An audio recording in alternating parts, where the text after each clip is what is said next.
الشيطان الرجيم بسم الله الرحمن الرحيم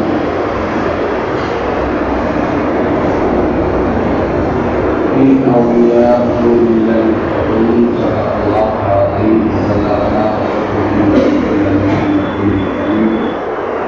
ونحن على ذلك لمن الشاهدين والشاكرين والحمد لله رب العالمين.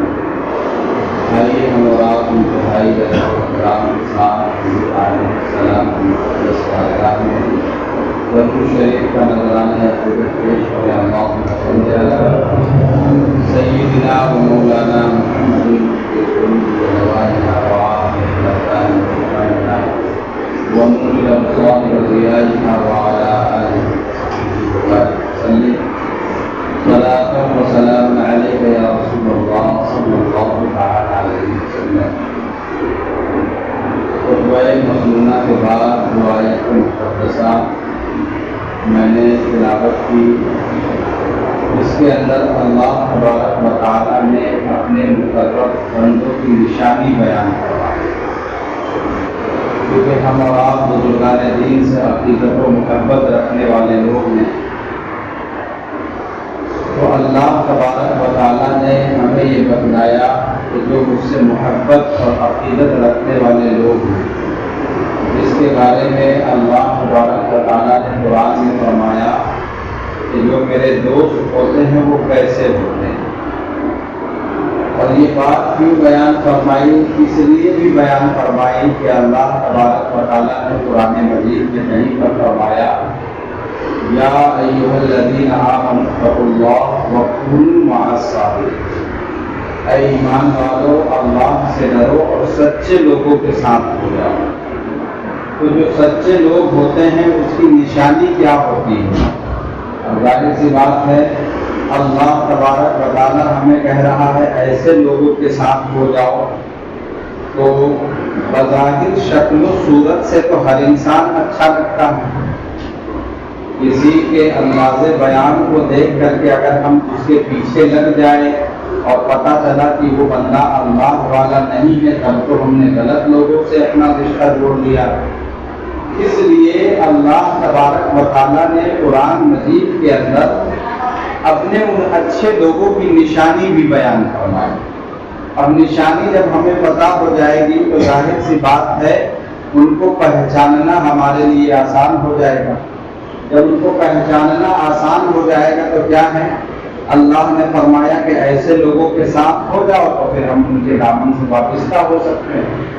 تو یہ ہمیں کیسے پتہ چلے گا کہ جو اچھے لوگ ہیں جن کے دامن سے اللہ نے ہمیں اور آپ کو وابستہ ہونے کا حکم دیا ہے وہ کیسے لوگ ہوتے ہیں؟ تو پہلی چیز تو اللہ تبارک و تعالیٰ نے قرآن مجید کی وہ آیت جو میں نے پڑھی اس میں بیان فرمائی، ان اولیاء، بے شک جو میرے دوست ہوتے ہیں. اولیاء یہ ولی کی جمع، اولیاء یہ ولی کی جمع. جیسے ایک ہو تو آ رہا ہے اور ایک سے زیادہ ہے تو آ رہے ہیں، ہے نا. تو جمع ایک سے زیادہ کے لیے جو استعمال ہوتا ہے اسی طریقے سے ولی ہے تو ایک ہے، لیکن اولیاء ہے تو یہ بہت سارے ہو گئے. تو ولی کی جمع اولیاء ہے. تو اللہ نے فرمایا ان اولیاء جو میرے دوست ہوتے ہیں کیسے ہوتے ہیں؟ الا المتقون، وہ پرہیزگار ہی ہوتے ہیں. وہ کیسے ہوتے ہیں؟ پرہیزگار ہوتے ہیں، متقی ہوتے ہیں، اللہ سے ڈرنے والے ہوتے ہیں. اور کیوں ڈرنے والے ہوتے ہیں؟ کیونکہ اللہ نے دوسری جگہ ارشاد فرمایا ھدی للمتقین، ہدایت جو ملتی ہے متقی لوگوں کو ملتی ہے. ان کو ملتی ہے متقی، پرہیزگار، اللہ تبارک و تعالیٰ سے جو ڈرنے والے لوگ ہوتے ہیں ان کو اللہ تبارک و تعالیٰ ہدایت دیتا ہے. اور جو ہدایت یافتہ لوگ ہوتے ہیں پھر اس کے لیے کیا ہے؟ اس کے لیے آخرت کی نعمت ہے، اس کے لیے آخرت کی نعمت ہے. تو میرے عزیز، میں نے جو آیت پڑھی اس کے اندر اللہ نے اپنے مقرر بندوں کی نشانی بیان فرمائی. اب اگر کوئی انسان مثال کے طور پر کوئی نئے بندے کو اگر یہ کہہ دیا جائے جو کبھی لکھنؤ نہ آیا ہو، جو پڑھنا لکھنا نہ جانتا ہو، آپ اس کو اپنے گاؤں سے یہاں بلائے اور بلانے کے بعد اس کو کہہ دے کہ آپ چڑیا گھر چلے جائیے. اب وہ بندہ نہیں جانتا ہے تو بتائیں کیا آسانی سے وہ پہنچ سکتا ہے؟ نہیں پہنچ سکتا ہے. اسی طریقے سے جب ہمیں اللہ والوں کی نشانی پتہ چل جائے، اکثر کیا ہے، ہم نے کسی کو اچھا قبا میں دیکھا، اچھی خوشبو لگائی، اب تو سمجھ گئے کہ نہیں یہ بہت اچھا آدمی، بہت صاف ستھرا ہے. حالانکہ صاف صفائی ایمان کا حصہ ہے، لیکن اس سے یہ نہیں پتا چلتا کہ یہ اللہ والا ہے. اب کسی کی داڑھی ہم نے بہت لمبی دیکھ لی، کسی کی ٹوپی بہت اچھی تھی، اب ان چیزوں کو دیکھ کر کے اگر ہم نے اس کو اچھا سمجھ لیا تو ممکن ہے کہ وہ خراب ہو، کیونکہ بہت سارے لوگ لبادہ اسلامی اوڑھ کر کے بھی لوگوں کو گمراہ کر رہے ہیں کہ نہیں کر رہے ہیں. تو اس کے اندر نشانی ہم کیا دیکھیں؟ تو اللہ تبارک و تعالیٰ نے اپنے بندوں کو محروم کسی چیز سے نہیں رکھا. ہر چیز کا بیان اللہ نے قرآن کے اندر اور اللہ کے رسول نے حدیثوں کے اندر بیان کر دیا. جو انسان قرآن اور حدیث سے قریب ہوگا اس کو کوئی بھی انسان گمراہ نہیں کر سکتا. اب اللہ نے جو فرمایا کہ میرے دوست جو ہوتے ایسے ہوتے اور ان لوگوں کے ساتھ رہو، تو ان کی صفت، ان کی کوالٹی بھی بتائی. جیسے سورہ فرقان اٹھا کر کے دیکھیے، اللہ تبارک و تعالیٰ نے اپنے بندوں کی نشانی کیا بیان فرمائی؟ وَعِبَادُ الرَّحْمَنِ الَّذِينَ يَمْشُونَ عَلَى الْأَرْضِ هَوْنًا. اللہ تبارک و تعالیٰ دیکھیے جو اس کے مقرب بندے ہوتے اس کی نشانی کیسے بیان فرما رہا ہے. اس لیے کہ ہمیں اور آپ کو جب نشانی پتہ ہوگی تو ان کو پہچاننا آسان ہو جائے گا. پہچاننا آسان ہو جائے گا کہ نہیں ہو جائے گا؟ تو نشانی ہمیں اور آپ کو قرآن بتا رہا، بلکہ قرآن کی زبان میں اللہ تبارک و تعالیٰ خود بتا رہا ہے کہ میرے اچھے بندے ایسے ہوتے ہیں. تو کیسے ہوتے ہیں؟ وَعِبَادُ الرَّحْمَنِ الَّذِينَ يَمْشُونَ عَلَى الْأَرْضِ. فرمایا رحمان کے جو بندے ہیں، وَعِبَادُ الرَّحْمَنِ الَّذِينَ يَمْشُونَ عَلَى الْأَرْضِ. فرمایا رحمان کے جو بندے ہیں وہ جب زمین پر چلتے ہیں تو آہستہ چلتے ہیں. ایک نشانی ان کی یہ بیان فرمایا. کیا بیان فرمائے؟ اکڑ کر کے نہیں چلتے ہیں، تکبر کے ساتھ نہیں چلتے ہیں. ایک نشانی ہمیں پتہ چل گئی کہ اللہ کے جو بندے ہوتے ہیں اچھے، جس کو اللہ نے اپنا دوست کہا ہے، اس کے اندر ایک خاصیت یہ ہوگی، ایک خصلت یہ ہوگی کہ جب بھی وہ زمین پر چلیں گے تو کیسے چلیں گے؟ آہستہ چلیں گے. اور ان کی نگاہیں نیچی ہوگی، کسی کی بہو بیٹیوں کو تاکتا جھانکتا نہیں ہوگا، کسی چیز کو للچائی نظر سے نہیں دیکھتا ہوگا. کیوں؟ کیونکہ یہ اللہ تبارک و تعالیٰ نے اپنے مقرب بندوں کی نشانی بیان فرمائی. اور وہیں پر اللہ تبارک، اچھا یہ بیان کیوں فرمائی کہ نگاہ نیچے ہوتی ہے؟ تو اس کی تفسیر اللہ کے رسول صلی اللہ علیہ وسلم کی حدیث پاک سے ملتی. حضور نے فرمایا، میرے آقا صلی اللہ علیہ وسلم فرماتے ہیں اللہ سے ڈرنے والے بندوں کی نگاہ نیچے کیوں ہوتی ہے؟ تو اس کی وجہ یہ ہے کہ من ملا عینہ من الحرام ملا اللہ تعالی یوم القیامت عینہ من النار. اللہ نے فرمایا کہ جو انسان حرام چیزوں کو دیکھ کر کے اپنی آنکھ کو بھر لے گا، قیامت کے دن یوم القیامتی، قیامت کے دن عینہ من النار، اللہ اس کی آنکھ کو جہنم کی آگ سے بھر دے گا. کس چیز سے بھر دے گا؟ جہنم کی آگ سے بھر دے گا. تو جو لوگ یہ جانتے ہیں کہ حرام چیزوں کو دیکھیں گے اور دیکھ کر کے جب ہماری نظر بھر جائے گی تو اللہ کے رسول نے فرمایا اس کی آنکھ کو اللہ جہنم کی آگ سے بھر دے گا. تو اللہ نے فرمایا کہ جو میرے مقرب بندے ہوں گے، جو مجھ سے ڈرنے والے ہوں گے، وہ کبھی بھی حرام چیزوں کو آنکھ کھول کر کے نگاہ بند کر کے نہیں دیکھیں. کہیں جا رہے تھے، نظر کسی پہ پڑ گئی، وہ ایک الگ بات ہے، لیکن کسی چیز کو بار بار دیکھنا، للچائی نظر سے دیکھنا، غلط نیت کے ساتھ دیکھنا، یہ اللہ تبارک و تعالیٰ کے مقرب بندوں کی نشانی نہیں ہے. تو اگر کوئی ایسا کام کر رہا ہے اور اس کے بعد وہ اپنے آپ کو اللہ والا سمجھ رہا ہے، صوفی بن رہا ہے، تو ہمیں سمجھ جانا چاہیے کہ جو انسان حرام چیزوں سے نہیں بچ رہا ہے وہ اللہ کا ولی نہیں ہو سکتا ہے. جب ہمیں اس کی کوالٹی پتہ چل جائے گی تو ہم یا تو اس کے دامن سے وابستہ رہیں گے یا تو ہم اور آپ دور رہیں گے. یہ نشانی ہو گئی کہ نہیں؟ اب دوسری سنیے. اللہ تبارک و تعالیٰ نے ایک نشانی نہیں بیان فرمائی بلکہ بہت ساری نشانیاں اللہ نے اپنے مقرب بندوں کی بیان فرمائی. اب دوسری نشانی سنیے اللہ کیا فرما رہا ہے. وَإِذَا خَاطَبَهُمُ الْجَاهِلُونَ قَالُوا سَلَامًا.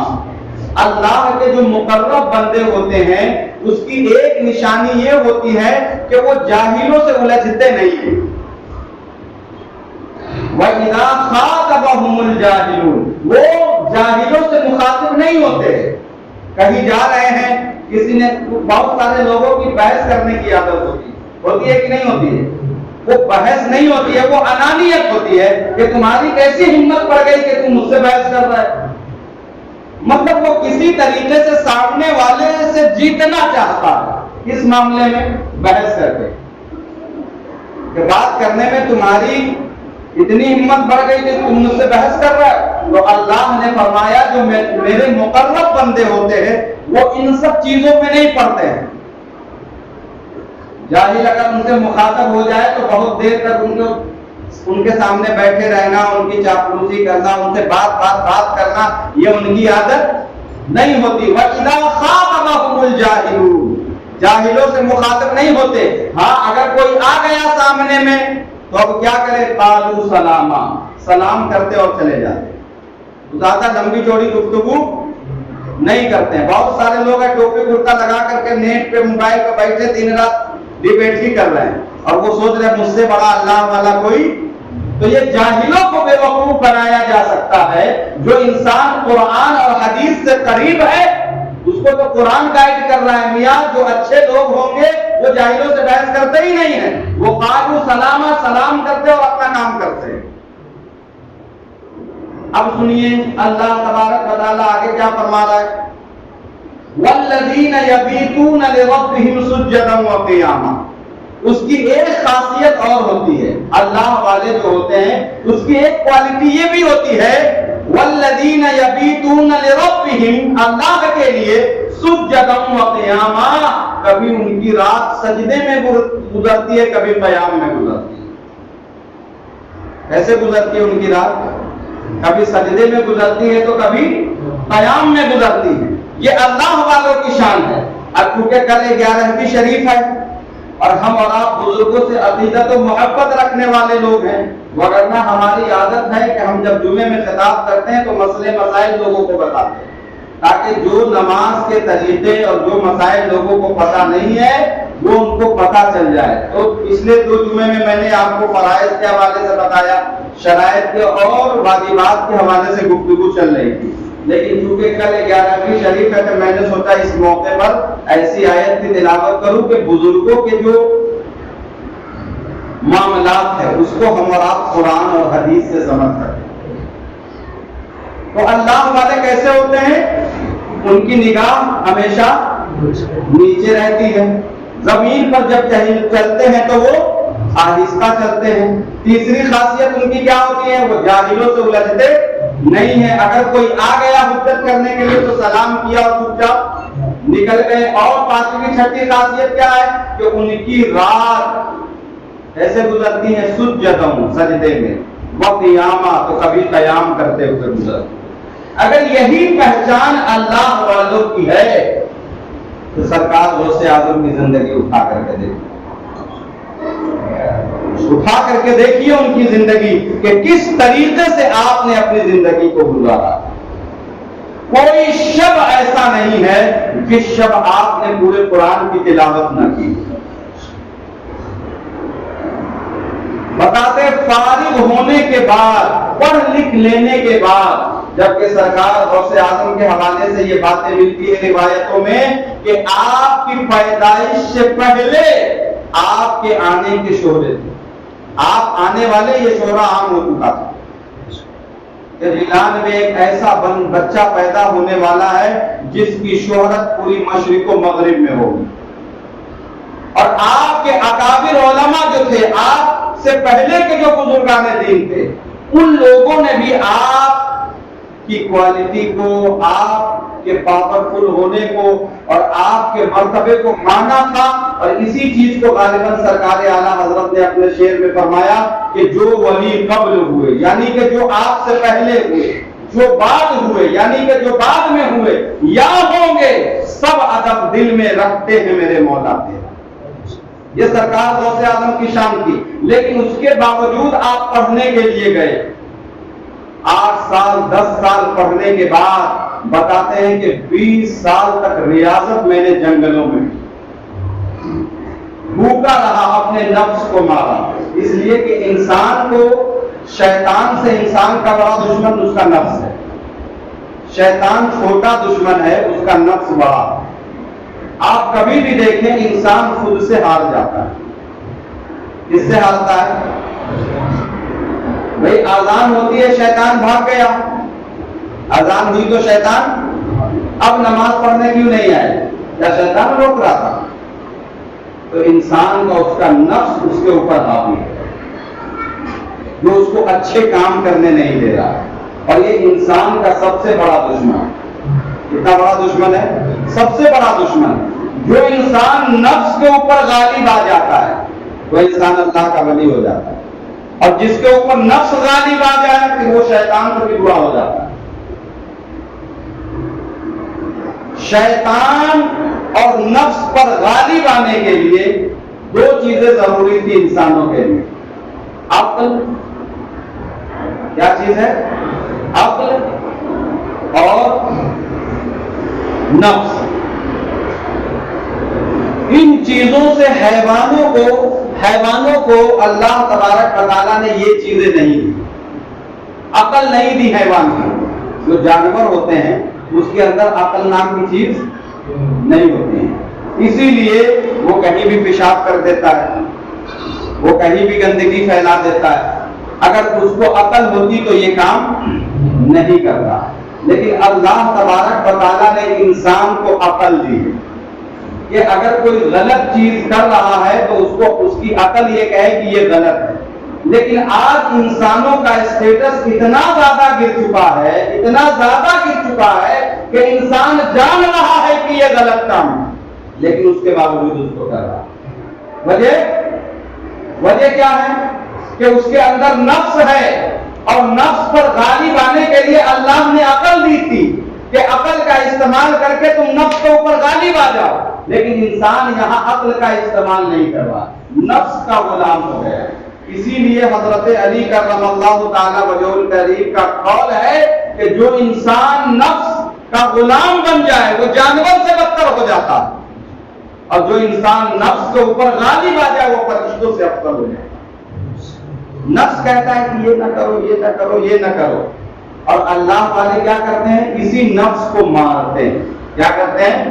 تو سرکار غوث اعظم فرماتے ہیں اس نفس کو مارنے کے لیے میں 20 سال تک جنگلوں میں گھومتا رہا، بھوک لگتی تو کھانا نہیں کھاتا، پیاس لگتی تو پانی نہیں پیتا، اور جب دیکھتا کہ بہت زیادہ ویکنس آ رہی ہے، بہت زیادہ عبادت کرنے میں تکلیف ہو رہی ہے، تو فرمایا جنگل سے ان پتوں کو توڑتا تھا جو کڑوا پتا ہوتا تھا، تاکہ میں چبا کر کے کھاؤں تو پیٹ تو بھرے، لیکن نفس کو یہ چیز اچھی نہ لگے۔ نفس کو مارنے کے لیے میں یہ کام کرتا تھا۔ فرمایا سرکار غوث اعظم رضی اللہ تعالیٰ نے کہ یہ کام کرتا رہا، نفس پر اس طریقے سے غالب آیا، بھوک لگتی کھانا نہیں کھاتا۔ تو پتا ہے ایک دن اچانک سے غیب سے آواز آئی کہ عبد القادر میں تجھ سے راضی ہو گیا۔ کیا فرمایا؟ عبد القادر میں تجھ سے راضی ہو گیا ہوں۔ تو اللہ جا تمہارے اوپر جو فرائض میرے طرف سے بندوں کے اوپر فرض کیے وہ تمہارے لیے میں معاف کرتا ہوں۔ سرکار غوث اعظم رضی اللہ تعالیٰ کے دل ذہن میں فوراً بات آئی کہ فرض چیزیں جب اللہ کے نبیوں پر معاف نہیں ہوئی، صحابہ پر معاف نہیں ہوئی، تابعی پہ معاف نہیں ہوئی، تابعی پہ معاف نہیں ہوئی، تو اے عبد القادر تو کون ہے اللہ کا ایسا مقرب کہ اللہ نے تیرے لیے فرض کو معاف کر دیا ہے؟ تو آپ نے فوراً کہا لا حول ولا قوت الا باللہ العلی العظیم، تو وہ بادل کا ٹکڑا جس سے آواز یہ آ رہی تھی وہ فوراً غائب ہوا، اور پھر آواز آنے لگی کہ اے عبد القادر، تجھ کو تیرے علم نے آج مجھ کو فریب سے بتا لیا ہے، ورنہ اسی وجہ سے میں نے ہزاروں ولیوں کے علم کو چھین لیا ہے۔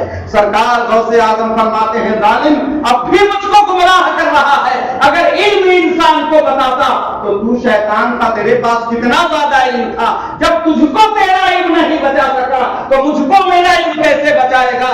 اگر آج میں بچا ہوں تو اللہ کا فضل ہے جس نے مجھ کو بچا دیا۔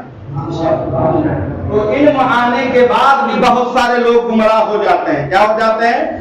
گمراہ ہو جاتے ہیں۔ اسی لیے فرمایا اللہ نے الا المتقون، جو میرے دوست ہوں گے وہ پرہیزگار ہوں گے، اور ان کی یہ خاصیت ہوگی۔ اور ایک خاصیت بتاؤں، والذین یبیتون لربہم سجدا وقیاما والذین یقولون ربنا اصرف عنا عذاب جہنم ان عذابها کان غراما۔ فرمائی اللہ نے کیا فرمایا، ان کی پہچان کیا ہے؟ زمین پہ آہستہ چلیں گے، نگاہ نیچے ہوگی، اور کیا فرمایا کہ رات ان کی سجدے میں گزرے گی، قیام میں گزرے گی، اتنی عبادت کرتے ہیں، لیکن فرمایا جب رب کی بارگاہ میں دعا کرتے ہیں تو اللہ سے دعا کیا کرتے ہیں، اے مولا میں تیرا بہت گنہگار بندہ، مجھ کو عذاب قبر سے، عذاب حشر سے، عذاب جہنم سے بچا دے۔ یعنی کہ رو رو کر کے دعا کرتے ہیں، ان کی یہ خاصیت ہوتی ہے۔ کیا کرتے ہیں؟ حتیم میں ایک شخص نے دیکھا کہ ایک انسان چادر اوڑھے ہوئے ہے اور اوڑھ کر کے اللہ تبارک و تعالیٰ کی بارگاہ میں خانہ کعبہ کو سامنے میں رکھ کر کے یہ عرض کر رہا ہے، اے پروردگار عالم، میری نماز، میرے روزے، میرے طواف، میرا حج، میری زکات، میرے صدقات، میرے مالک، اگر یہ تیری بارگاہ میں قبول نہ ہو تو میدان محشر میں مجھ کو تو اندھا بنا کر کے اٹھانا۔ کیا بنا کر کے اٹھانا؟ اندھا بنا کر کے اٹھانا، تاکہ تیرے بندوں کو دیکھ کر کے میں شرمندہ نہ ہو جاؤں۔ اللہ اکبر۔ بتاتے ہیں کہ جتنے لوگ طواف کر رہے تھے، جو انسان یہ دعا کر رہا تھا، اتنی درد بھری آواز تھی کہ اس کی آواز کو سن کر کے سارے لوگوں نے طواف کرنا چھوڑ دیا، اور سارے لوگ اس کے لیے دعا کرنے لگے، اے میرے مالک، مجھے لگتا ہے یہ بندہ بہت خاص ہے، مجھے لگتا ہے یہ بہت گنہگار بندہ ہے، اس نے اپنی جان کے اوپر بہت زیادہ ظلم کیا ہے، میرے مالک ہم سارے لوگ مل کر کے اس کے لیے دعا کرتے اس کی خطاؤں کو معاف فرما دے۔ پتہ ہے جب بندہ دعا کر کے جانے لگا تو پیچھے سے ایک بزرگ آئے اور کاندھے پر ہاتھ رکھ کر کے کہا، بیٹے کون ہو، ذرا اپنا نام بتاؤ اور چہرے سے پردے کو ہٹاؤ۔ جب دیکھا تو وہاں پر سرکار غوث اعظم کی ذات۔ بتائیے یہ اللہ والے ہوتے ہیں رو رو کر کے دعا، اور ہمارا معاملہ یہ ہے کہ ایک وقت کی نماز نہیں، روزہ نہیں ہے، زکات و صدقات نہیں ہے، لیکن اس طریقے سے ہم اور آپ زندگی گزار رہے ہیں جیسے ہم نے سارے گناہ اپنے دھل لیے ہیں۔ تو میرے عزیز، اللہ والوں سے منسلک رہنے کا ایک یہ فائدہ ہے کہ اللہ نے قرآن میں ان کے بارے میں فرمایا، الا ان اولیاء اللہ ان اولیاءہ الا المتقون الا ان اولیاء اللہ لا خوف علیہم ولا هم یحزنون۔ فرمایا میرے دوستوں سے منسلک اس لیے رہو کہ وہ ہر چیز سے بے خوف ہوتے ہیں۔ کس چیز سے بے خوف ہوتے ہیں؟ ہر چیز سے بے خوف ہوتے ہیں۔ تو ہر چیز سے مراد کسی بھی چیز کا ان کو خوف نہیں ہوتا سوائے اللہ تبارک و تعالیٰ۔ تو سوا میں میدان محشر بھی ہے، قیامت بھی ہے، پلسرات بھی ہے، دنیا بھی ہے، آخرت بھی ہے، ان کو ان چیزوں کا خوف نہیں ہوتا، صرف اللہ کا خوف ہوتا ہے۔ اور جو انسان اپنے رب سے ڈرتا ہے، اللہ اس کو ساری آزمائش کو بری کر دیتا ہے۔ اللہ ہمیں اور آپ کہنے سننے سے زیادہ کلمات حسنات پہ عمل کی توفیق عطا فرمائے، اور کسی بھی قسم کی خطا غلطیاں ہو اپنے حبیب کے توسل سے تمام اغلاط کو معاف فرمائے۔ جن لوگوں نے سنتیں ادا نہ کی ہوں